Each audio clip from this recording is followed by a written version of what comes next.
Nasty Knuckles, the Hockey Outlaws podcast, with your hosts, Derek Nasty Settlemyre and former Philadelphia Flyer enforcer Riley Cote, as they go behind the scenes with your favorite NHL players. This week's guest is current power forward for the Toronto Maple Leafs and one of the baddest dudes in the NHL, the Wayne Train, Wayne Simmonds. Time to face off.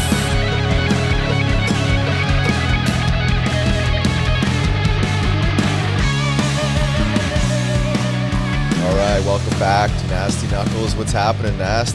What's up, Rigarelli? I'm just still feeling a little sore from that shit kicking we took Sunday night from the Blue Devils, to be honest with you. Mentally sore or physically? Because I'm mentally sore from that. Well, that hurts. My buddy, I'm mentally and a little sore with the can opener Bobby got me with coming to the net. You don't have to do that to me. All you got to do is touch me and I'll fall. You don't have to give me the can opener. Not the full can opener. Yeah. I'm not the strongest on my skates anyway. So no, I was I want to say it was a good game, but it wasn't a very good game. It was for them. They actually pumped us pretty good, but it stayed close. The pace was good. Yeah, guys were moving and working, but it was couldn't good. Score, and obviously they scored. So love those guys. Name of the game. Good dudes. It's all. I wish we could almost play them every weekend, just because it's way more competitive anyway. I could step down a level actually, but for you guys, it's pretty good. Anyway. Yeah, I was getting used to the new Tovey there. The was it the what do you call that that model? Yeah, the T92. T92, right. It's probably one of the most popular curves in hockey, in men's league, and in the NHL. A lot of guys use that. It's the old Sakic, basically. The old Sakic, yeah. Going way Which back, I actually used to use, but then you got me hooked on this toe curve. Well, the hell that thing is, but I got used to the flatness of the the 3/4 of the blade, which actually is nice for passing. I could have played with a broom on Sunday because I could make a pass, take a pass. So I was not good for Tovey if you were there watching. I apologize to our buddies. Because I was awful. You had a few crispy passes and a couple hard back checks, though. I saw you moving the pins. Well, it's probably because I turned it over. Trying to get back. The old Tovey turnover at the blue lines. Way to go. I was trying to slow the game down. Meanwhile, it's 100 mile an hour in my mind. And they're just knocking it away from me and going the other way and laughing and thanking me. Yeah, well. We play them again in 2 weeks. So, what's going on in Flyer land? Well, Flyers Nation news? Anything good? Nation. They headed out to West Coast, Canada, West Coast, I should say, yesterday in Edmonton. Big tilt tomorrow night against the 5-0 Edmonton Oilers. Boy, they're flying. Connor McDavid's doing okay. Yeah. I mean, he's not a bad player. Yeah, but 13 points in 5 games. Thanks for coming. Standard. Yeah, pretty standard. Without even working. Oh my god, it looks like he doesn't even break a sweat. It looks like when he's playing. Yeah, that's the truth. And a little tribute to the boys there too. I saw hopping on the old bird, rocking the Broadway hats. Awesome to see, man. Paying tribute to Jimmy Hayes, former Jimmy Hayes. Rest in peace, brother. Tragic accident, and recently heard from his parents and family there that it was a lethal mixture of fentanyl and cocaine, and something all too common, almost not just in sport but in society. Just addiction and guys just struggling with ways to manage that. So I think as his dad said, we came public with this because we want to help save lives. If guys are struggling, speak up and let's get them some help. And unfortunately, Jimmy wasn't able to overcome his addiction, but there's hope for everybody, and I think there's a lesson here, and there's a positive message of hope for people that are struggling out there. So nice to see the boys support him and pay tribute to him. Yeah, it was awesome to see. Really awesome. I loved what Jersey did too last week with the jerseys, and just a great guy, man. We've talked about it before. Just he was an unbelievable person, and you know, it's cool to see the guys wearing those hats. That was awesome. Yeah, it was neat. Yeah. You know, it's unfortunate again, like you said, and it's hard to talk about, you know, because it's like, it's such a real issue, and it's more real than most people want to talk about. You know, it has to take something like this for people to start raising some awareness around it. So the boys are headed out west here. It's going to be a big trip because, you know, they dropped the last game, but Florida's a good team. I didn't think that the boys played bad. It was a close game down to the end. Yeah. So I'm feeling good about them right now, man. They've got some balanced scoring. Carter looks good. Jones played well in his debut, which was nice to see. I like this. I like them going in to play Edmonton right now, and you know, Edmonton's 5-0, but I got a good feeling about this game. It's Carter's second time back. His first game didn't go as well as he wanted for his homecoming. It was actually my 2000th game. That was my 2000th game. Way. And he got the hook. Can't really blame him. I mean, they were just buzzing. I mean, you got Draisaitl and McDavid just, you know, they were just flying around. They caught us sleeping early, but anyway, back. I know Carter's going to be really focused. If he's playing, I'm assuming he'll be playing that game. It's hometown, but I like the way they're playing, Riggs. I really do. Yeah, me too. They really showed a lot of positive things in the last few games. Like you said, they dropped the last one. I mean, Florida's a really good team. I mean, they're still sick. They're 6-0, and you know, they just play fast and move the puck and get the puck to the net, and they're just doing all the right things. But there was a lot of positives out of that game, and obviously the games leading up to that one. But I think it's going to be a good test. Get on the road, play obviously another strong team. It's fast again, and just have to buckle up. But and interested to see how Carter does as well. I mean, I think he said it's the second time. It was because of COVID that you guys never line up going again, right? So obviously he's all jacked up for this game, as the rest of the boys are. So good luck to them on their Western swing there. There's a few other teams there. They're still undefeated. St. Louis 5-0. Obviously Edmonton, Florida 6-0, Carolina, which is surprising to have that many teams go undefeated for 5-6 games. But obviously that will come to an end sooner than later. Carolina, I'll tell you, I've watched them play a couple times. You talk about a team playing fast, man. Roddy, they play fast. They really do, and they're actually very accountable defensively too. As fast as they play. I don't want to call them a run and gun team. It almost seems like they are because they're so fast, but they play so well defensively. And he's got those scoring forwards coming back, playing both sides of the puck. Yeah, you know, Aho. I mean, and you see it in their play. You see it in the scores of their game. I mean, they win, man, and they're a tough team to play against.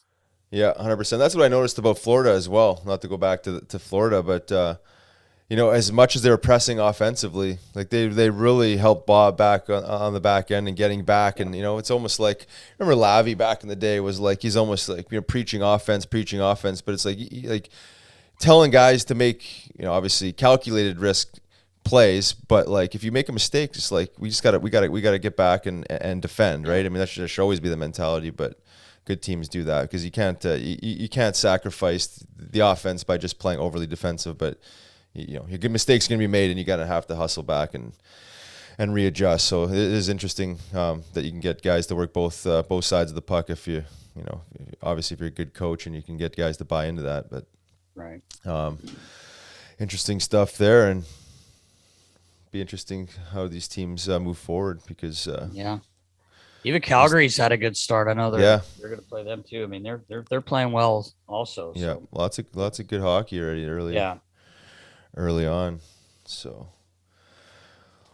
well, Nast, this week's interview was brought to you by Fans of Philly. As you know, Fans of Philly is the #1 organizer of Philly fan trips for all sports. That's right, Riles. For the upcoming Flyers trips, they are going to New Jersey, Arizona, Seattle, the New York Islanders' new building, and Nashville. And you have to make sure that you come join us. Me and Riggs, Nasty Knuckles, with the Fans of Philly in Arizona, December 11th. I think we'll be leaving a couple days before that. Yep. And we're also going to be going to Nashville in the new year in March, right around my birthday, Riggs, right around yours. Yeah. I think this could be a lot of fun. I know it will be. Oh, yes, it will be. Really excited. Really excited to join these guys and be a part of it. It's exciting, and these guys know how to do it. I've met a few of the people and seen them out. You see them at the games, and it's just they're in it, man. It's awesome. Can't wait. Yeah, you and me both, dude. It should be a great time, and obviously they've done an amazing job there at Fans of Philly, bringing all Philly sports fans to different games and events, and putting on a nice production. So looking forward to joining them, having some fun with them, and getting on the road. It's been pretty dry the last couple of years around travel for me. So I'm not gonna know what to do. Well, maybe you'll know what to do, man. Maybe I do. Hasn't been that long. Yeah, you're right. So looking forward to that. Fans of Philly, check them out. Wait. So we are excited to tell you about a new partner we have at Amazon Music. Yes, Amazon Music is offering you 3 free months of a membership. No credit card needed, Riggs. No credit card? Nope. May as well head to getamazonmusic.com/nasty, and that's it.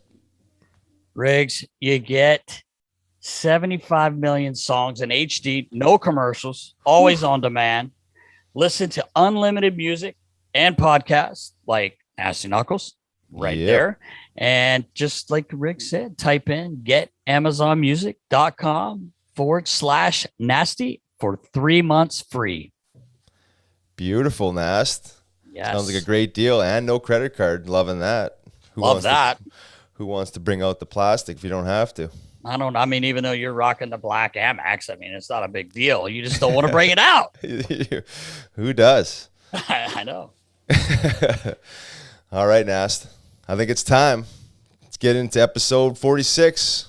Let's do it, baby. Man, the Wayne train, Wayne Simmonds. Let's go. Sim Daddy. Welcome back. I'm Riley Cote.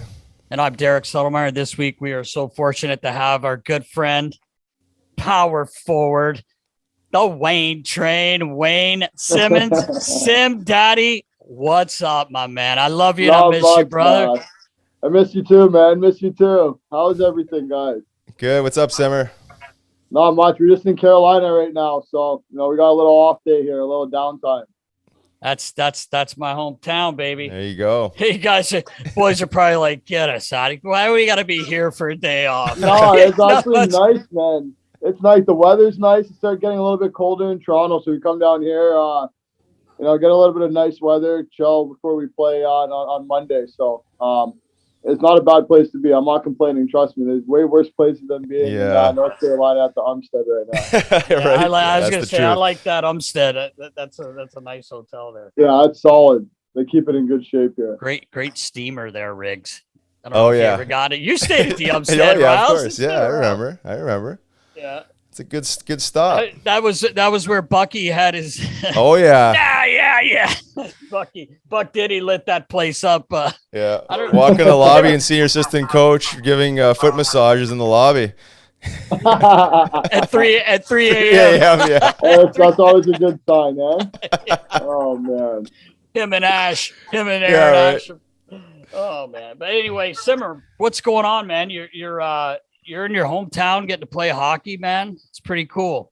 Yeah, it's great. It's unbelievable. And I think, last year, obviously, it was my first year with Toronto, and obviously with COVID and everything like that, we weren't able to have any fans at all in Canada. I think we got to the last game of the playoffs, we had 500 frontline workers attend the game to watch us, but that was about it. So I think this year, to get the fans back in the building, have my wife and daughter be able to come, other friends and family come to watch me play, and finally being, the year is getting a little bit better. COVID's progressing a little bit more, and I'm so happy. I'm excited to be, on the Maple Leafs and playing in front of, my hometown. There's nothing like it, I don't think. That's one of my Toronto's as well. I mean, obviously, it's one of the best organizations in hockey. And it's just such a great place to go to a game. Trying to get a ticket there is insane too, as well. But it's got to be cool, like you just said, to get to play there, and you play with some pretty good players as well, man. Yeah, they're not too bad. The boys aren't too bad, right? Man, no, Maddie, Mitch, Johnny, Willie. Yeah. we got a good cast. Muzz on the back end, Momo. Yep. A lot of good players. Those are just some of the guys. Yeah. But still, no, it's been nice. It's been nice being in Toronto. They treat us right. Yeah. First class organization. So, I got no complaints over here at all. It's got to be a dream come true. I mean, playing for the Maple Leafs growing up, that had to have been on the radar. You know what? No, never. Eh? I was a big Red Wings fan. No way. A lot of people aren't gonna like that, but I was a huge Red Wings fan. I was like, wow. My first favorite player ever, Sergei Fedorov. Oh, with the white Nike skates. Yes. He had the flag. Oh yeah. Yes, you got the style, man. Skates, right?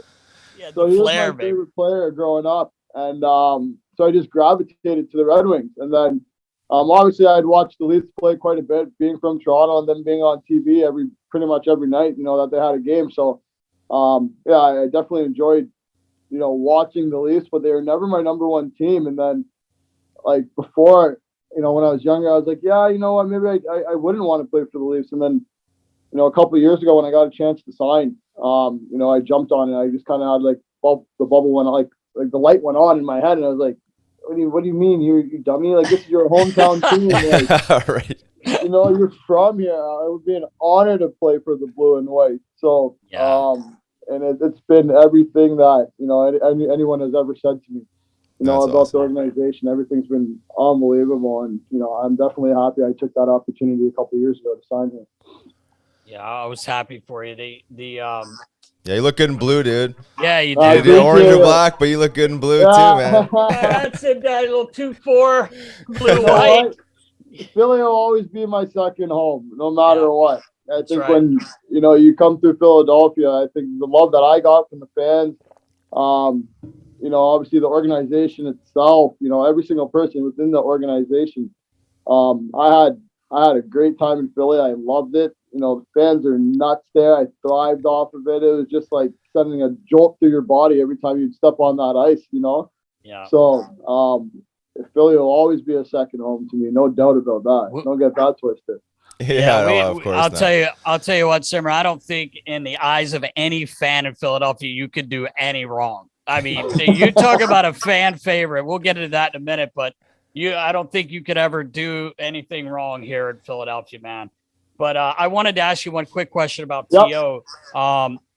You guys, you're not off to the start you wanted. Obviously, it's 5-6 games in. It's not a big deal. Yeah. 2-3-1. But I wanted to ask you about, I know when we would always go into town, me personally, went to Toronto a lot of times. The media, do you notice that right away, a bigger media? Obviously, you're going to notice the media presence, but is there more pressure with all that? Or do you just kind of like, it is what it is? You know what?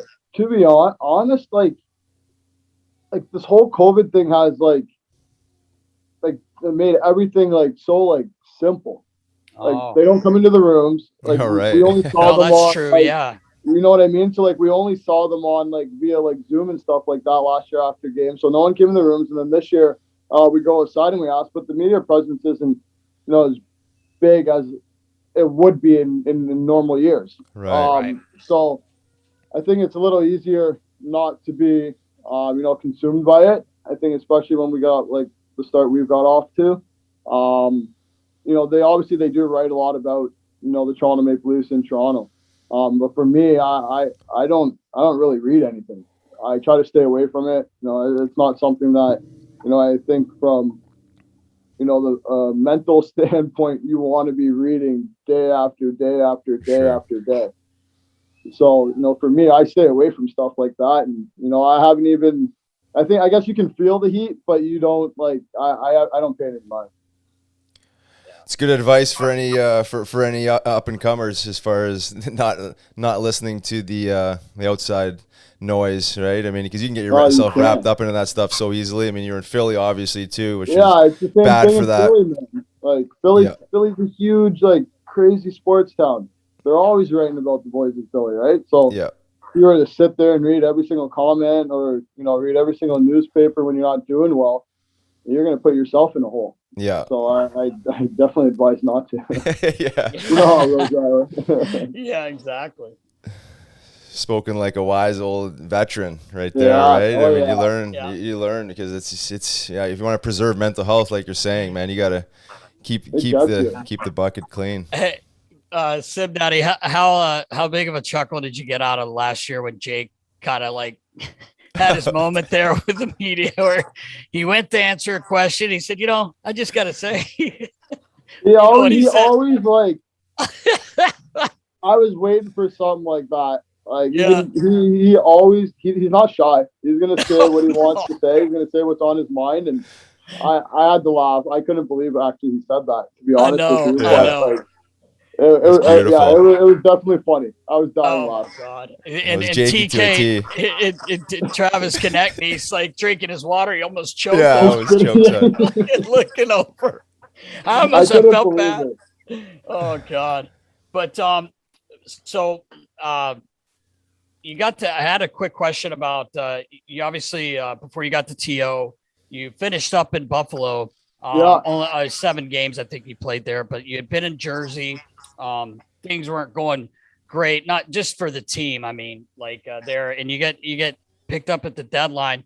I just have a question, like not to say anything bad, but was it a shit show? Like when you were there for that little short time, like you're hearing about in Buffalo. Yeah, not to say anything bad about anyone. Just I mean, no. I just think when we were 6 points out of the playoff spot when I got traded there, and I got traded there from New Jersey, and I remember, like we weren't doing so well in New Jersey either, and I felt maybe a change of scenery, could be good. I get into Buffalo, we were 6 points out of playoffs, and we lost 6 of 7. So immediately we were reeling. Like, so we went from 6 points back to like, I don't even know, like 12 points back in the matter of, I think I was there for 10 days, something like that, 10 to 12 days.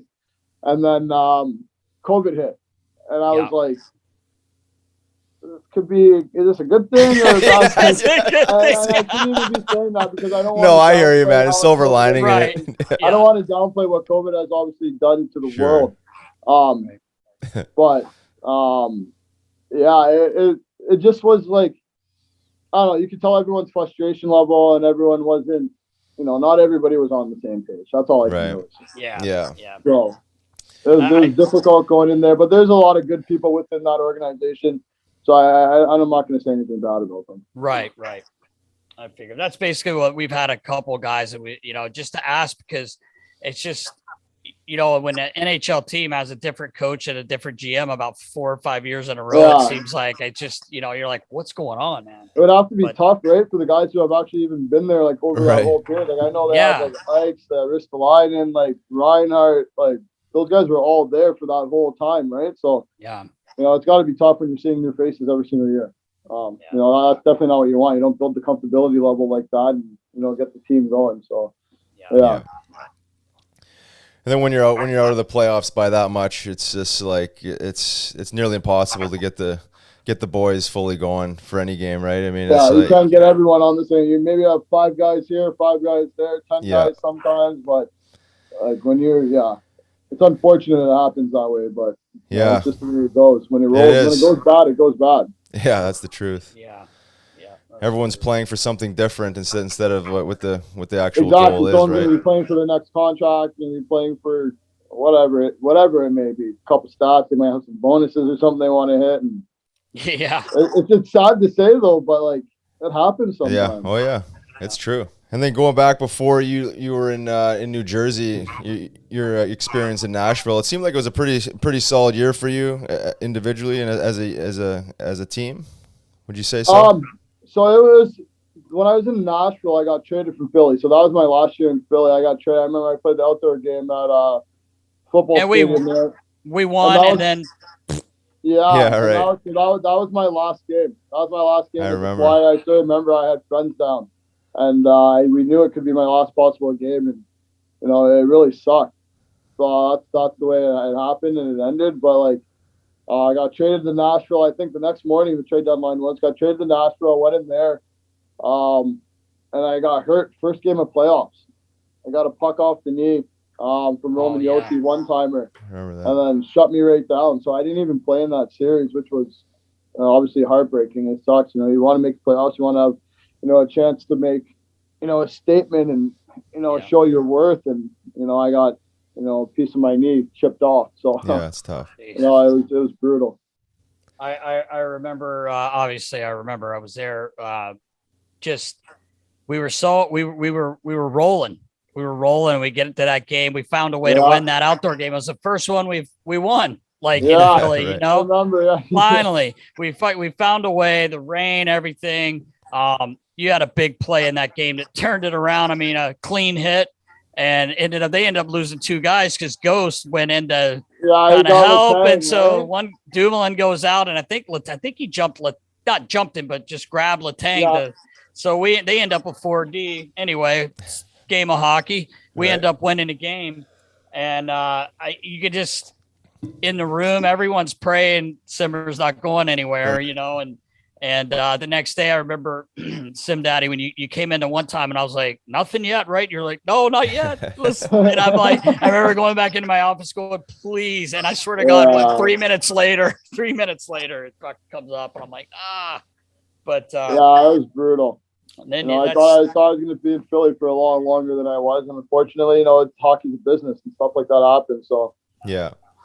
It is the way it is. Yeah. So in the back of your mind, it wasn't overly of a shock to you, but I mean, it wasn't a shock at all. But like when it actually did happen, I was just like, I can't believe this really happened. Right. It was unfortunate. Last year in my deal, and it's just one of those things where business starts to take over, and it happens. It's still sad to this day for me, but.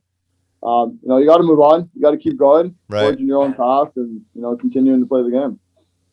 For sure. I know the fans of Philly still miss you. See a lot of Simmer jerseys floating around, and your name comes up every time you pop up on the highlights, beating the piss out of someone. And it's like, why the hell did we get rid of this guy?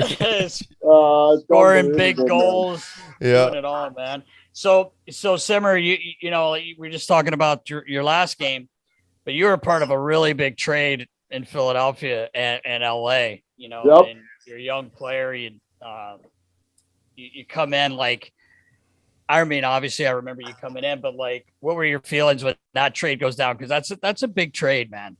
Yeah, I think it was the same way when I got traded from Philly. When I got traded from LA, I was like, you kidding me? Like, it's just, I think it's always a shock when you get traded. I think especially for me, when I really did get traded from LA, cause I had absolutely no clue what was going on.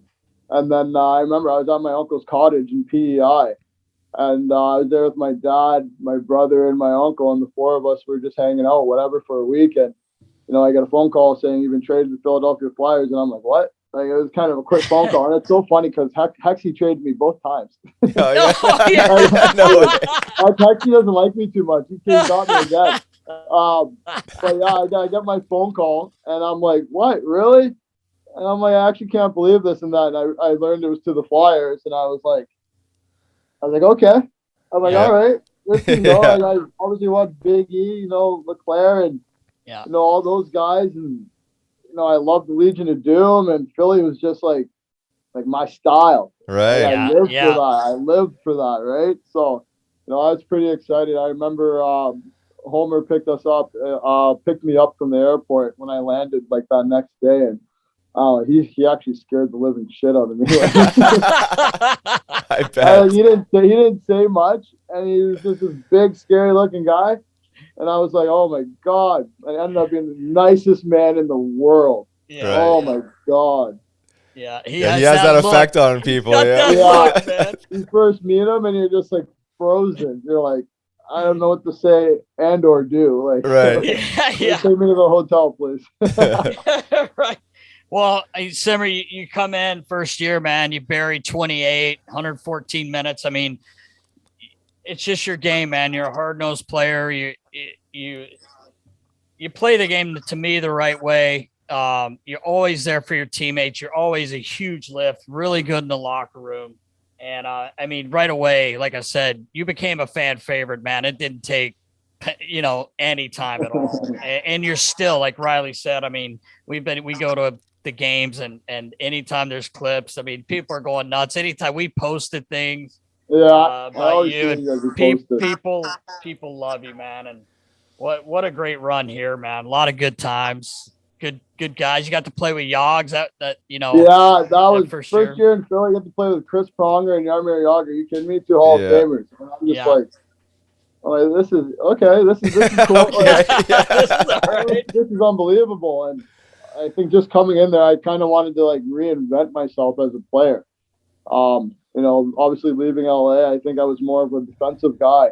Played third line, did a lot of check and roll, PKing and stuff like that. And, got to Philly and I got an opportunity to play on the power play for the first time. And, I kind of just lit a spark in my belly and fire in my belly and just, wanted me to do that much better, all the time. And, I came in there saying, I was going to be tough, play the game the way it's supposed to be played, stick up for my teammates. If I have to fight, I'm going to fight. But at the same time, I want to be a good hockey player and score some goals and contribute to this team that way as well. So, that's all I tried to do my whole career in Philadelphia, just try to be there for the boys, stick up, get the team to be one cohesive unit and, just play for one another and then, just go out there and play the game mean. Yeah. Well, you embodied it fully on and off the ice, no question. He said Philly's your style. I mean, there's no question. You look good in orange and black, and you took your game to another level. Honestly, like you said, you get an opportunity on the power play. You're one of the best around the net there with your stick, and you're getting in the way and traffic, and going to all the hard areas that we always coaches always talk about. But you don't get those opportunities. It's hard to capitalize on those situations, right? So exactly, it's just kind of wait. You learn as a younger. Well, the way it used to be, obviously, Rawls, this you had to work for what you got. Nothing was ever handed to you. It didn't even matter if you thought you were better than the guy that was ahead of you. He was older than you. He got the role. You worked for it. Right. So, we had a lot of older guys in LA, like Ryan Smith, Michael Hanzus, who also played in Philadelphia. And, I just waited my turn. I waited behind those guys. I picked their brains, kind of started moving like the way they were moving. And, it helped me a lot. I learned a lot. From just watching the older guys play and just learning their routines and what they would do at practice and how meticulous they were. And then, I wanted to make sure that I would be ready for when I did get my opportunity. I knew it was going to come. I didn't know obviously if it was going to be in LA or anywhere else, but when I got to Philly, Labby, really entrusted me, with being an offensive player. And, I took that to heart and, I was going to do everything I could in my power to run with that. Yeah, you did a hell of a job. You definitely did. Couple 30-goal seasons. I think how many? 2 or 3, maybe 4, almost 30-goal seasons. So you definitely took advantage of those opportunities. And I also play with a lot of great players. So yeah, I think the majority of my goals actually came from G, Jake, Cross, right? So hey, remember you still got to put them in, man. No matter what, man, you got to put them in. I know you got to put them in the net, but when you're getting them like that, because I don't get them anymore. So you go to appreciate you go to appreciate them. The older you get, and you're not in those positions anymore. I don't know how many times I stood on that back door and I just went. Yeah. So you got to appreciate the players that you play with too at the same time. Of course. Simmer, I got a funny story. I may have even told this on one of our shows. I don't know if I did or not, but I know I've told Riley this. But a few years ago, we were playing in Pitt.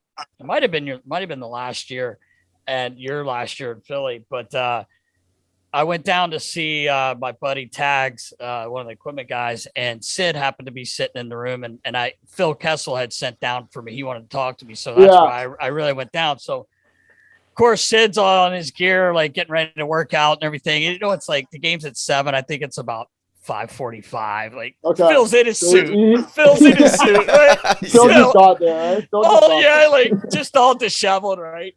And we had lost to them in the playoffs. Long story short, Phil's G had hit who did he hit? Hagelin. He hit somebody hard in the playoffs. And after that game, they ended up winning. And he said, Phil said, you better tell G I was gonna fucking kill him, and I said, oh, settle down, Phil, he had some buddies there and they were all laughing. We were just kind of kidding around. So I went down there real quick and Sid's sitting there and he was signing some stuff and Phil's over on the other side of the room and I winked at Sid and I said, hey, Phil, just so you know, G said he wanted to get it out of the way right off the hop, off the puck drop. And he's like, what the fuck are you talking about, man? And I said, well, you told me to tell him you're going to beat his ass. Like, he said, all right, let's go. And he goes, fuck that. I'm not fighting. I'm done. I got 5. He goes, I got 5 fights. I'm done. And so funny, man. So the funny part was Sid says to me, he goes, you know what's scary? He goes, is he has like 5. I've got a few. And Sid was like, I kind of wrestle. I don't really fight, but I've had, majors. And he goes, and Gino's got more than both of us. He goes, but I'll bet you we lead the team in fights because they just didn't.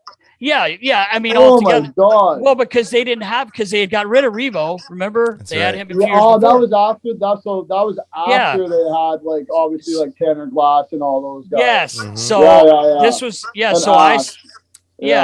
and so I said, well, it's funny because I said, he brought you up. He goes, Matt, he goes, if we had a guy like Simmer, he can score, he's tough. And I said, dude, Simmer goes into piles and guys start looking around for quarters on the ice. They don't want to look at him. And he goes, I don't blame him. He's a beast. That's what Sid said. He's like, oh God, that's a good compliment to get from that. Yeah, right. And then the funny thing was, as he's saying that, Phil's going, now, seriously, tell G to fuck off. I'm not fighting. We're totally talking about you at this time. But anyway, but yeah, Simmer, and actually that game, we got down, I think 3-0, and you fought Alexiak. I think that's how you say the name. The big D man they had. It was the only guy they had, and you ended up winning the fight. And he's a monster. And it turned the game around, and we won. And you got the helmet that game, or the whatever it was we were giving away, and you were like, I didn't really do anything, but okay, let's go. We're like, I you turned the game around, man. No, but I played like crap that game. I remember it. And I was like, if there's anything I can do for the boys, I'm like, I can do this. I'm like, all right, let's do it. So I grabbed him, and I actually ended up breaking my nose on the first punch in the fight, I remember. Yeah, and, that's right. I was so mad. And I got like my nose broken. And I remember them giving me a hat. I was like, I didn't even do nothing. Like, I got my nose broken. Well, yeah, I don't know many guys get their nose broken and then pound a guy. Like, oh man, yeah, right? It's crazy. But yeah, you've always been like that, Sim Daddy. You do everything for the team, and you're a team guy, man. It's awesome. Hey, Simmer, I was going to ask you about going back to juniors. I ran into just a little info on you being passed over in the OHL draft 2 years. And then eventually you were selected in some sort of priority selection draft. So it was like, so when I was like, I played AA my whole life. So for the OHL draft, I was still playing AA at that point. I think they drafted at 16, or at the end of your 15-year-old year, and I was playing AA. I didn't play AAA until I was 16. So I went to junior A, played for the Brockville Braves, and I got drafted after that year. So it was 2 years after my original draft year. So I got drafted to Owen Sound, I think, in the 6th round that year, by Mike Fuda and the Owen Sound Attack. And I was just like, I'm not coming. I'm like, I don't know why you guys drafted me. I was going to school. I was going to Bowling Green. I had a scholarship to Bowling Green. Oh, no way. Wow. Yeah. And I was like, I'm going to school. Like, I promised my mom I'm going to school. I'm like, don't even bother picking me. And he picks me, and he shows up at my house like 3 days in a row. No way. Like, yeah. Like, he just kept coming back because he actually lived pretty close to where my parents lived. So Fuchs just kept coming back. And I was like, all right, man, you got me. Like, you don't have to come back no more. Like, my dad's sick of seeing you. Like, I'm like, what's my school package? I'm like, give me a school package like close to what I would have gotten if I had got a scholarship. But he didn't. Anyway, so I still ended up going to Owen Sound, and it was the best decision I ever made in my life. So. Yeah, I guess so, man. Give him an apple on that. Yeah. For showing up with a car salesman. Best part about that too is Fuchs was, he drafted me to LA as well. He became the no way. He became the head of amateur scouting with LA the year after he brought me into Owen Sound. So he left, and I stayed there, and he became the head of amateur scouting, and then drafted me. That is awesome. The Kings, so that is amazing. I owe that man a lot. Yeah, and then you played 2 years in the O, and then you're playing full time in the NHL. You never dressed one American Hockey League game. I mean, that's pretty amazing. Yeah, you know what? Like for me, and I think the position my family was in, I didn't really I had no time. I needed to play in the NHL, and I put a lot of work into it. And LA's team was really young. They had some holes. They needed more toughness. And I went to that training camp. I remember I almost made it my first year. Actually, I think I was one of the last cuts. My 19-year-old year. So after my first year in the OHL. So it was kind of a whirlwind for me. But by the time I get there when I'm 20, I just come off of playing Team Canada, winning a gold medal with the World Juniors, and then we lost in the Western Conference Finals in the OHL. I got traded to Sault Ste. Marie. We lost to Kitch, but I was fully prepared for training camp when we came up that next year, and I just went in there and I did anything I could, block shots, grab guys, fight, whatever I had to do. I was a little rat. Like, I didn't care. I literally did anything I could possibly do to make that team. And I would always say to myself, and I knew it wasn't, I didn't think it was really attainable to not play in the AHL, but I always said to myself, I had it in my mind that there's no way I was ever going to play in the AHL. And that wasn't me looking down on the AHL or anything, any players that go through that, because obviously a ton of stars, everybody plays in the AHL before they develop to come up. I just think my game was at a point where, I could do those physical things, and, not a lot of younger guys could do that. So I think that gave me a jump and allowed me to actually develop my game in the NHL at an NHL level while doing all the dirty work at the same time. So I think that's kind of how I rounded out my game.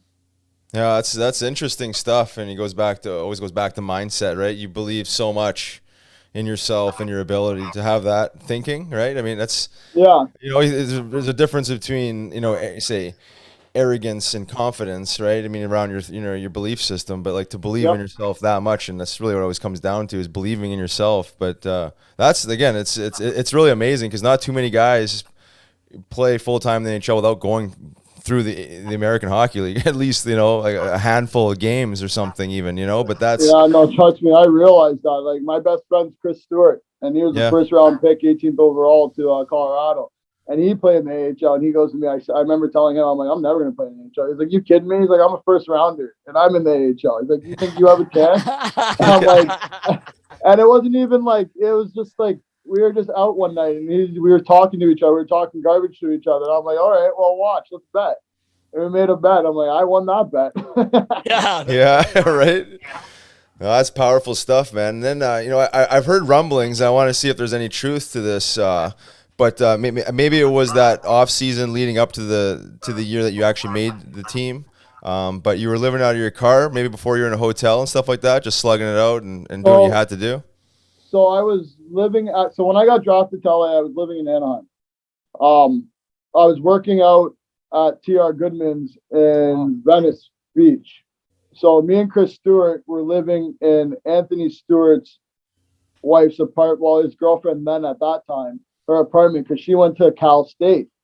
So they let us, me and Chris, move down there to live in the condo or the apartment that they had, and it was in Anaheim. So we drove every day from Anaheim to Venice. And this was the summer before I got drafted. I eventually got drafted, obviously, that summer. But the drive from Venice to Anaheim is ridiculously long, especially in California traffic, right? Oh my God. It'd be a 2-hour drive. If we had to work out at 7, we'd have to get up and leave at 5. So in between, I would, sometimes I always wouldn't go all the way back. So I would just show up really early, do my workout, and then show up at the Kings facility, and I just sleep in the car.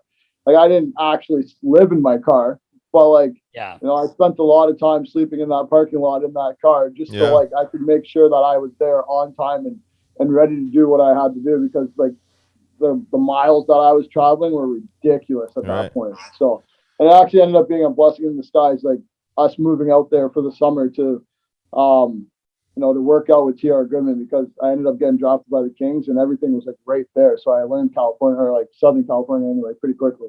Wow. sacrifice. Chief actually worked out with him one summer. He went out there and he was telling me, he goes, "This guy's crazy." He is crazy though. He says he's fucking crazy. He goes, "We're over there, like we're working out, and he's over getting in our face. Wait, fuck, you're not working." He's like, "I gotta go golf." Chief's telling him, he's like, "Golf." He's like, "You're not fucking going. You're in here, you know." And he goes, "Man, I can't take this shit." Honestly, God, coming from Chief, okay, so he was crazy, man. Like literally anything you did, it wasn't good enough. Like he was always in your face, just trying to break you down. And I remember I was doing like leg press one time, and first of all, he didn't even let me do anything but like shoulders and hips with like 2.5 pound weights for the first month because he said I was too weak.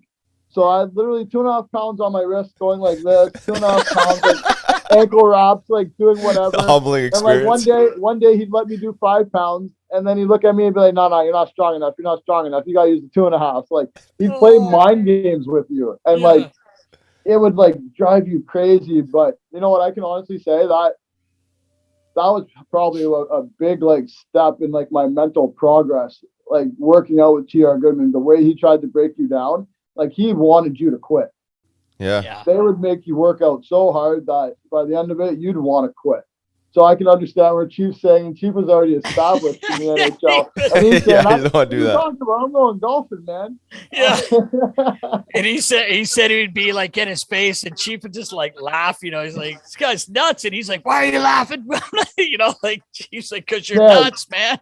The amount of people I saw go through that gym like was crazy. Like he had Ray Liotta in there, like Willie McGinnis, like he had everybody, man. Like I swear to God, like who else did I see there? There's like I might have even seen Hulk Hogan in there one time. Like that Gold's Gym in Venice was bumping. Like they had everybody and anybody in there. It was crazy. He didn't have the Hulkster with 2.5 pounds. I bet. No. The Hulkster's in the corner with like lifting the rack. Yeah, like, with all on it. Like, that's hilarious. I was going to ask you anyway, since you brought that up, you know, I didn't realize, you know, how intense this guy was and, you know, the gauntlet he put you through, but your evolution of thinking towards training over the years, you know, obviously when you're younger, you're in this absolute killer mode, right? I mean, you're doing everything in your power and you're training as hard as you possibly can. And then as you get older, you get a little wiser, a little more efficient with your body. I mean, where are you at now as far as your training and you know, your philosophy on recovery, you know, 15 years into the NHL? You know what? I work out with Matt Nickel. I don't know if you guys know who Matt Nickel is. I do, yeah. But he's a guru. I don't ask questions. I don't even touch the weight. He just like everything is just like tailored. He knows my body so well. I've been working out with him for the last 9 years. Okay. And it is like you said, like when you first start, like you do everything. Like I'd be running, I'd be, you know, lifting for 2 hours, I'd be skating for an hour a day. Like you just don't give your body any time to rest, and you just keep going and going and going. And then I think I got to like I was 26, 27, and then like all right, my knee hurts. Like I had surgery my second year in LA. I had to get 60% of my meniscus taken out in my left knee, and like that right there, like stopped me from being able to like constantly run. Because I used to have a track coach, his name Carl Folks, you know, out of Scarborough, who actually ran in the '88 Olympics on the Canadian team, and for 2 summers, like we did like strictly running, and like it made me so fast, so strong, so powerful. But like after a couple summers, I couldn't do that anymore because my knee would start to like bother me. Right. So then I moved from that to this other place called Twist Conditioning in Whitby for like a year, and that was just like way too much, like overload for my body. And then I finally got to Maddie like 9 years ago, and it's been unbelievable. Like the science behind it and like work to rest ratio and like everything like that. It's the way he does it is unbelievable. And it's just like, it's put me into a position to now where like I'm 33. I've had a lot of surgeries. You know, I've had, you know, double hernia, groin, you know, knee, a couple other things. And it's like, I didn't feel the greatest for probably a couple of years. And then now because of what Maddie's doing with my body, and like, I feel as good now as I did when I was like 25, like body wise. Wow. That's awesome. like after the last 3 years of probably not feeling the greatest, like this year I feel unbelievable. So you definitely got to watch what you're doing with your body. And it's like, I don't run as much anymore. I still run, but like shorter distances, well, as opposed to doing like 400 and 300 meters would be like, 10s, 20s, 30s, 40s, right, whatever, right? Like I don't even really get up to 100 meters, but like, just to get that turnover. So yeah, it's been a lot to change, what you want to do. Obviously as a player, you just want to go and not stop. But you got to give your body the time to rest, especially as you get older. You can't do it anymore. No, that's the truth. It's interesting. Like, you came in, was your first year 08? 08, 09. 08, 09. And it was still like, it's still that old school, still a bit of an old school mentality where there wasn't a whole lot of emphasis on recovery, right? There's obviously no mandatory days off. It was still really heavy on the work. And it's amazing how the philosophy. You never had a day off. You got like one a month. Right. Yeah, exactly. Yeah. Right. You think how many guys over time that damages, right? I mean, it actually puts them in more of an opportunity to get hurt, right? I mean, exposes them to injury. I agree with that. That's like when you're tired, you're not working smart, and then that's when you open yourself up, right? Right. Like you're not thinking, your brain's not working, and then all of a sudden, boom. That's when it happens. That's right. When all serious injuries happen. Yep. And the guys that understand this and really adopt this type of thinking are the guys like yourself. We talked to JVRs is similar with their thinking, really focusing on the preventative and the recovery, right? And just well, I think that's the biggest thing. Like, you get your chiropractor work, you get your ART, you get all that stuff done, your massages, and now in the summertime, like I do Pilates. Yeah. Like, that's something I would have never done before in the past. I'm like, Pilates, yeah, right. And then now, like, if I'm not limber, I'll probably tear like a hamstring or something. I'm like, I gotta stretch, man. Like, did you get Jake? You need to get Jakey on that Pilates. He can't touch his toes. Nothing. Jakey probably can't even touch his toes right now. Like, he can't. You know he can't. Oh man, no, it's about. I don't know. I want to play for as long as I possibly can. Like, God willing, this year I'll hit 1,000 games, hopefully. Yeah, I was going to say. You're getting close. If I can, go another 3-4 years, I'll be ecstatic. Ecstatic. So I think you will, buddy. I just want to play this game. I love this game so much. It's given me so much, and it's just like, this is what I know. I don't really know much else besides hockey. Like, I'm sure I could figure something else out, but I don't want to. I'm not ready for that yet, right? I hear you, man. Well, I'll tell you what, Sim Daddy.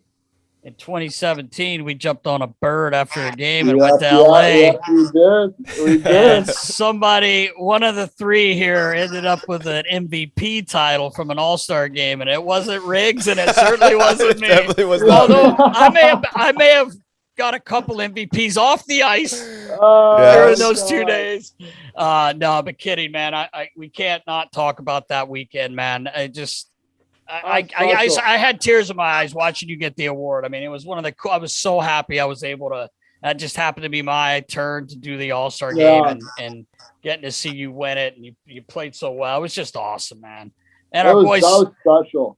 And you know who we saw last night, Sim Daddy? Before you say, we saw Snoop Dogg last night. And he was there. Yes, we did. Me and Ross did. Yeah. Was he performing or what? He was DJing last night. He was DJing. Snoopadelic. He Okay. He rapped a little bit, but he was more DJ. He was feeling it. You guys had a good party then. Yeah. But anyway, back to your weekend, man. Go ahead. Yeah, no, it was great. I think it was like even more special. My wife was there. Yeah. Like we had our full training staff there. Like you were there. Harry was there. They let Hugs come. Like, yeah. You know what I mean? So like it was special in that way. And my brother got to come. My cousin came.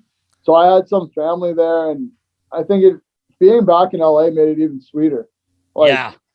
I think I probably tried harder than everybody else, to be honest with you. I don't think that's a cool thing to do in an All-Star game. Nothing wrong with that. You know what? This is the NHL All-Star game. I'm playing with Sidney Crosby. Absolutely. Exactly. I'm like, hey, I gotta get a couple goals here. I just gotta get open, go hard to the back post, put the puck in the net. That's all I have to do. And, I'll tell you. Go ahead, Nas. Oh, I was just going to say, it's funny. Like it's funny watching, being there and watching it. The first game is kind of like ho-hum. And then it's like, what's kind of close. And the guys kind of start playing a little harder. And then you get to the chance where you can win the money, win the game, or win the thing. And the guys stepped up a little bit more then. So you got to give yourself a little more credit. Well, I don't think what? I'll take it. MVP of any game. Never mind the All-Star game with all those players I just mentioned. I'll definitely take it. It's a huge honor for me, and something that I never would have imagined would ever happen to me in my life. So I'm definitely grateful for that. But I think our team was on literally. I think we had Crosby. Who else do we have? Ovechkin, Taylor Hall, Seth Jones, myself. Who else is on that team? Cam Atkinson, Seth. Atkinson. Holtby. I think Okposo. Yeah, we had Holt. So, our team was unbelievable, man. Yeah, we had a good team. We had a filthy team. I think for sure we had the best team. Yeah. So, we deserved to win it. We won it. And, it was just nice, being winners at the All-Star game. So, it was just a cool experience. I've got a video, Riles. We're unfortunately, we left right after the game. We flew to Carolina. We dropped some people off Philly, and then Simmer and the staff. We went on into Carolina and had a full day off, just like he is there now. But as we're waiting in the limo to go to the airport, you should have heard MVP. All these people were outside the hotel, MVP, and my dumb ass is in the car going MVP. I'm fucking yelling it too.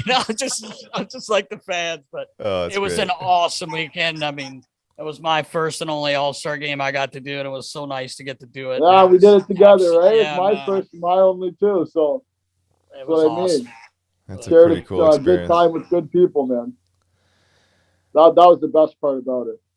Yeah, you know what? One funny thing, Simmer, it was nice. You took us to dinner there, and Dewey, your boy Drew Downey, was there, and David Boreanaz. Yep, I remember. That was the first night we got in, right? Yeah. So Riles, I don't know if I told you this. So Justin Bieber's like 2 tables over, right? And he came over and he's talking to Dave. He may have talked to these guys too, but the funny part was I could hear Dave and Beeb. I say it like I know him, Beebs. I don't know the guy. Justin Bieber is talking to Dave, and he says, "Yeah, man." He goes, "Hey, so that game tomorrow, because they had what do you call it, All-Star game? The celebrity game. Yeah, the celebrity game." And Dave's like, "Yeah, man, you better be ready." He's kind of like me fucking around with guys, and Beebs is like, "Oh yeah, man, it's like for fun, right?" He goes, "Dude, Pronger's playing, like it's legit." And Beebs is like, Justin Bieber's like, "Well, yeah, but it's like it's like for fun." He goes, "Oh, the guys are intense. It's a real game. It's a real game." And like there was a look on his face like, you got a little scared, dude, what the fuck, man? Like I thought this was I'm like, dude, you're a dick. He's like, I'm just fucking with it, man. Well, Prongs rub him out. You're fucking with Justin Bieber, man. Yeah, right. It's pretty funny. He did rub him out, right? He gave him a little face wash. And he's smiling as he does it. There's a famous picture of him smiling as he. Exactly. Pinned up against the glass. Oh man.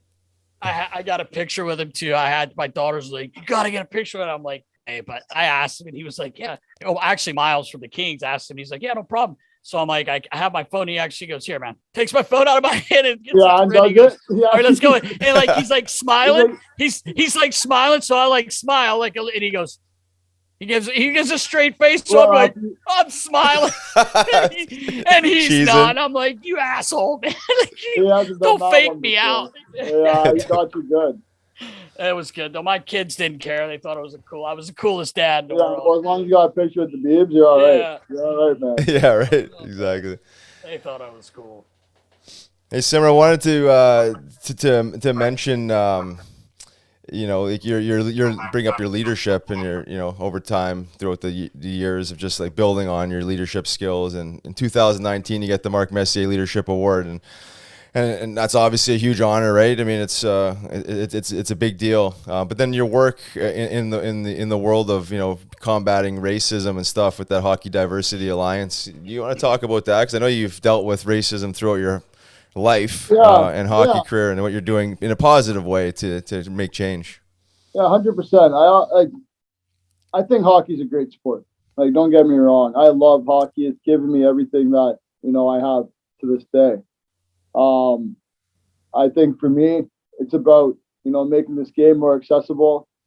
The people of color, to other people who'd like to, try and join in and want to have a part of it. And, for me, racism is, obviously, it's been a big issue. I've had a lot of different things happen to me, and, it's come to a point to where, it's, you can't stand for it anymore, and there needs to be erased from the game. And, there needs to be a lot that has to be done.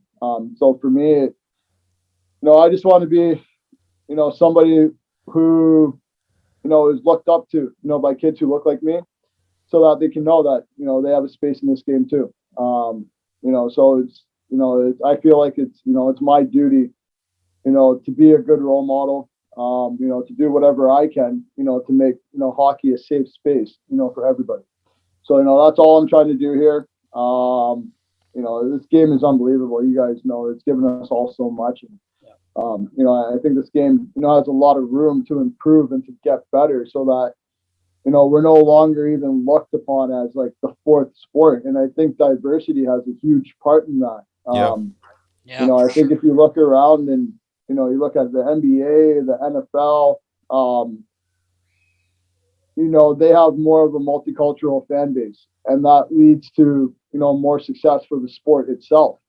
So I think if, hockey were to get to that level where we have, races and ethnicities, of all kind, it's only going to make the sport better. It's only going to broaden, the attention that we get. So, why not try and clean up that part of the game, to where, we welcome everybody, regardless, of whatever you do in your own time, in your own life. It doesn't make a difference. Whatever color you are, everything, hockey, they say hockey is for everyone, but I've generally felt hockey isn't for everyone, so I'm just trying to help, make it that safe space. That's awesome. Yeah, that's amazing work, and it's much needed. I think, well, now more than ever, obviously, I think the problem's been exasperated for whatever reason, whether it's just like a societal thing, and then it's maybe magnified through sport, specifically hockey, but hockey could certainly do a better job, obviously. And I think you guys, there's a 9 or 10 of you guys, kind of joined forces and doing some good work, right? I mean, it's necessary. So I just want to give you props for that. We're doing some pilot programs like within Toronto, to where we can get, BIPOC kids, into the game. Just kind of make it more accessible. Like I said, getting ice time, putting these kids, if they don't know how to play hockey, like running them through clinics, ball hockey tournaments, which progress, to on ice stuff. So, it's been, a long time, I think getting to this point, for us, but, we got really good partners, and, we're only going to do, this game, a service. We're not going to do it a disservice. We're going to service the game, and we're going to make sure that, everything that we do is done right. Beautiful. If there's anything we can do to help you out with that, I know we have some connections to the Snyder Youth Hockey Foundation, stuff like that, which they seem to do something similar in the community. Yeah, they do. I was on the board, honorary member on the board of the Snyder Foundation, and that was, an honor for me as well. They do such a good job, with exactly what they're doing. They're phenomenal, and I think that's like, that's what needs to be in place in like every major city would be my hope. Yep. You know what I mean? Yep. Like, something like that can completely change the complexion of the game. And, not only does, do they help with like the hockey and stuff like that, but, they make sure that, the Snyder program specifically makes sure that the kids are doing well in school. And I really like that. I think that's huge. Huge. Not everyone's going to make the NHL, but everybody's going to, grow up and, move out and have to, figure out this world and navigate on their own. So, they do a great job of giving the kids structure. Yeah, I agree. Yeah, the educational component, the life skills, right? Like you said, the odds are working against most of these kids to actually playing in the NHL, and there's nothing wrong with that. But I mean, you're helping them build a foundation, to be successful, whatever that is. So, exactly. But good work in that world, man. It's man, that's awesome. Simon. It's much needed. Appreciate it, guys.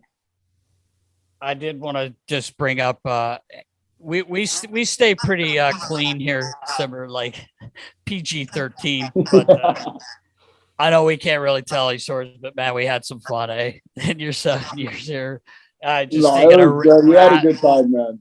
We had a great time. Raph Daddy and Jake and just all the characters. Everyone's gone, eh? Like, yeah, everybody's gone. I was looking at the roster, and the only guys left here is like Coots, obviously G, like, and then obviously some of the younger guys like TK's in there. But I don't even know too many guys on the roster. Obviously, Stanny, Proby.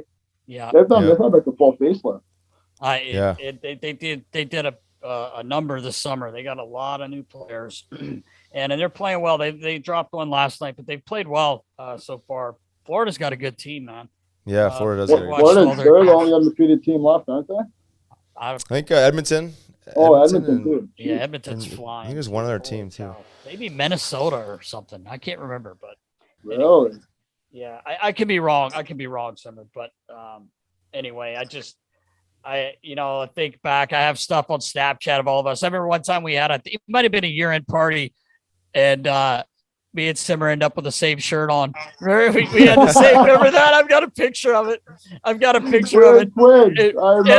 like Danny and Arnold, from Twins. Danny DeVito and Arnold Schwarzenegger. Yeah, right. We had the same shirt. I'm like, twins. He's like, nice shirt, Nash. I'm like, it's the only one I have because we went down to AC. I couldn't even change, man. I'm like, all right. But, I don't mind looking like you. Oh, man. You're a handsome cat. You got good style. Yeah, right. Well, I better if we had the same one on. That's right. Yeah, exactly. I know. We both could be wearing ugly shirts. Simmer, I also wanted to bring up some of the dad trips. Your dad was always my favorite. This guy is the man. Oh, he's loving Riggs. it, man. Oh man, dude, we had so much fun. Man, we in Nashville. I'm thinking about Nashville too, but we were in Nashville, and he loves them. The blues, and this guy was playing it. He was like, he's like, you're playing this song. And the guy's like, all right, I got video of your dad. Yeah, he's feeling it, man. Honestly, God, he lived for those trips for 8 years straight. He's like, one father's trip. He's like, I gotta come see the boys. One father's trip. So I remember you had to get on him. It was like you were the dad in Florida. There, we had a night, Riggs, and I had my arm twisted. Oh yeah, overserved or what? Yeah, right. We got it. You guys get back at like 3 a.m. and drop my dad off at the room, and I'm trying to sleep, and we play the next day. He comes in the room, and like, at dinner time. Remember, he got like a doggy bag from the restaurant where you guys drop him off. He comes in the room, like lights on, I'm like, next morning? I'm like, what'd you guys do to this guy? Like, he was heating up food at 4 a.m. I'm like trying to sleep. I'm like, this is ridiculous. This is crazy. Never again. So we're in Florida, and they get these huge hallways, and the dads come in, and I think you guys had just come out of a meeting, and some guys are working on sticks and just kind of messing around talking to their dads, and your dad was tired. So he saw a medical table over on the side, and next thing you know, he's just laying there, he's minding his own business, doing nothing. Maneuver. And so the boys are like, they're fucking around with Simmer. So they got their phones and they start like recording and like just acting like they're recording, take a picture of his dad laying down. Like, leave the guy alone. He needs a little rest. And Simmer's saying, get up. He was like, he was the dad. He's like, get up, man. You're embarrassing me. He's like, I'm just resting, man. You know what? It's so funny, but I think for like, those trips are special, right? Like, yeah. My dad got excited for them. Like, whatever. Like, everyone comes down. All the. He wasn't the only one. No. I know. I was about to say we had a good group of dads. Like, they got along well. Like, they had a great time, and you could ask nothing more from a trip like that for your dad, right? He comes in, sees what you do. But at the same time, when you go to bed, he gets to go out and enjoy himself with the boys too, right? So it was all bad now. Like, yeah, I know, right? Looking back at it, I'm like, yeah, this guy's a beauty. Like, oh man, it was awesome. And it's funny when you have those trips and you don't know the dads. Like, obviously, I got to know your dad over the years, but it was funny to see how much the kids were like their dads and how opposite some were. Like, I remember Daryl Powell's dad. He stayed out with me till the sun came up. I'm like, Palsy, you would have been in bed. Like he's like you, Riggs. He's in ago, bed at right? 8:00. Yeah. And Palsy's dad was he was a trooper too, man. But those trips were awesome, and your dad is just always so much fun, man. Talk about a dresser, Riggs. Yeah. Oh, Just the nines, eh? Slick, baby. Every time when I was younger, he only wore, like, I never saw this man wear a pair of jeans until I was like 13 years old. Really? It was either he was in his work clothes. I guess he wore jeans to work. Like it was either as soon as he got, because he did construction, right? So as soon as he finished work, it was always a pair of dress pants. Like Wow. straight out of jeans to like dress pants, and it'd be like dress pants and a tee on or something like that. But he never really wore jeans unless he was working. So like he always had like crazy suits, top hats, like 3-piece button ups. Like it was like gator shoes. Like he had the gator shoes. Like he was always stylish. I remember him and my mom had matching fur coats too. Like casual Saturday night. Yeah, exactly. Oh, he can dress. That's man. beautiful. He can dress. He's awesome. I love it. You gotta enjoy life, man. Why the hell not? Right. You know? That's what we're here for, right? Life's short. Like Yeah, that's the start to truth. realize you get older. Life is short. You don't get the good times all the time. Like That's Yep. right. you never know when you gotta shut it down, and you never know. Like Yep, you never know what's gonna happen. So you gotta enjoy what you have and be thankful for it. that's right. it. That's the truth. Sim Daddy, we appreciate you, man, on your day off, man. No problem, guys. I'm literally not. I'm sitting here watching football, just chilling, hanging out. Like it's nice weather out here. I got the door open. Like That's so, I'm just hanging out, man. This is great. I'm honored that you guys wanted me to have wanted to have me on the podcast. And, Oh yeah. Absolutely. I'm sorry it took so long. But Hey man. No worries, man. We appreciate it. We know how it is. I'm happy to be here. I'm definitely happy to be on with you guys. This has been great. Give Crystal a big hug and kiss for me, man. I miss her. She's the best. I will. We missed you, Nas. We miss you. Yeah, man. I miss you too, bro. Hopefully we can see you when you come to town. Love to see Yeah, you. no, that'd be great. Yeah, I don't even know when we come in, but that'd be nice. Nice. Yeah, man. Again, but thank you so much. Yeah, man. Enjoy your time. Get Meraza a win there, his old team. I know. Hey. We got their goalie, and they took our goalie. We flip flop with them because right? Freddie's there, Anderson's there, right? I saw that. That's Yeah. unbelievable.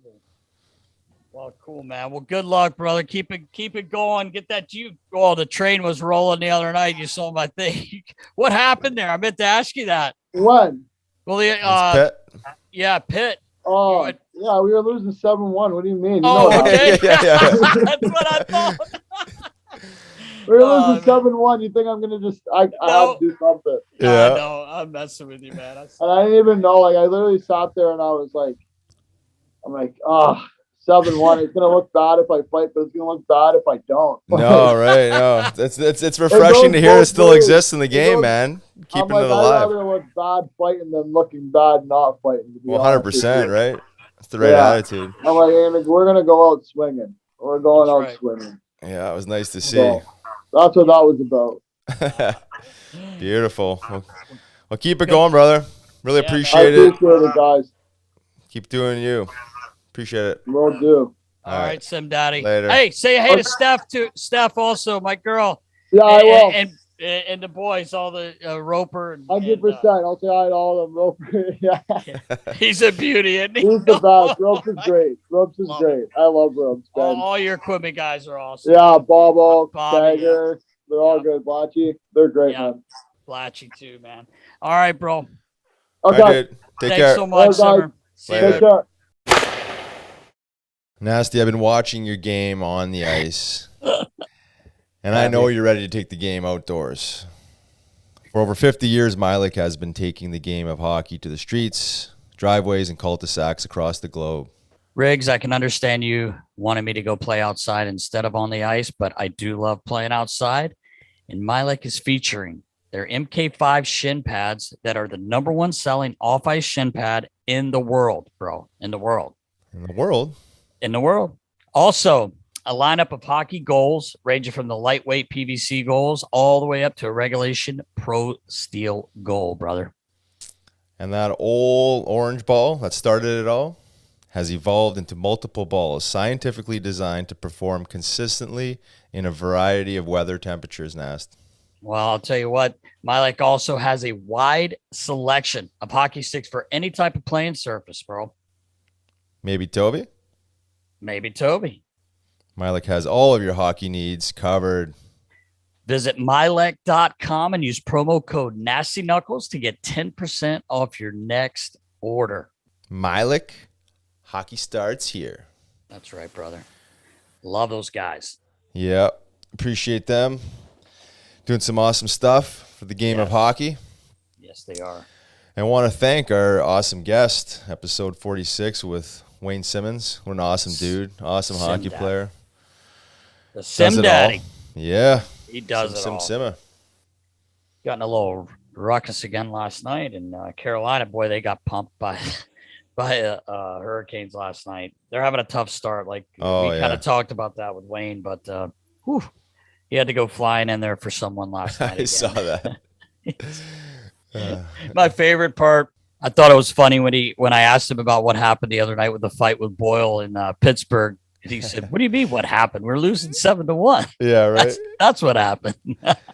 Yeah, one of the last dudes standing that would actually go out there when you're getting killed 7-1 and go out and set the tone. There's not many guys that would actually do that this day and age, to actually think like that and actually intentionally go out there and muck it up. So what do you mean 7-1, man? He said, "I'm not going to look bad for not doing something. I'm going to look bad for doing something." 100%. So, that's a good way to look at it for sure. I'm sure your teammates, we know your teammates don't mind that, but it didn't. Unfortunately, they lost again. Yeah. Leafs Nation's having a meltdown right now. Oh my God.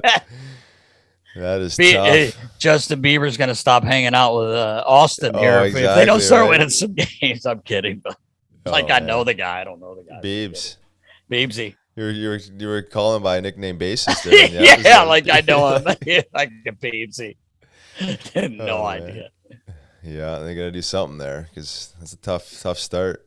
Yeah, not going to last very long with that type of performance. No, but it was great having the Sim Daddy on. Yeah, man, it was really nice to reconnect with Simmer. It's been a while, and great to see him doing well. You know, it's been a while since he was in the orange and black and a couple little pit stops, but seems to fit in the old blue and white and back to his homeland there. So I never knew he was I never knew he was a Detroit fan. No, I know. Time I ever heard Why would you ever think that? Yeah, I know. I can't believe I didn't know that. Thought I knew Sim Daddy better. I didn't know Detroit. That threw me off. You just assumed, man. You just assumed. Yeah, I know, right? Well, so did I. Cool, man. Well, wish him the best. Appreciate him coming on, and that wraps up episode 46 of Nasty Knuckles. Be sure to tune in next week for episode 47. Until then, stay safe, knuckleheads. See you, knuckleheads.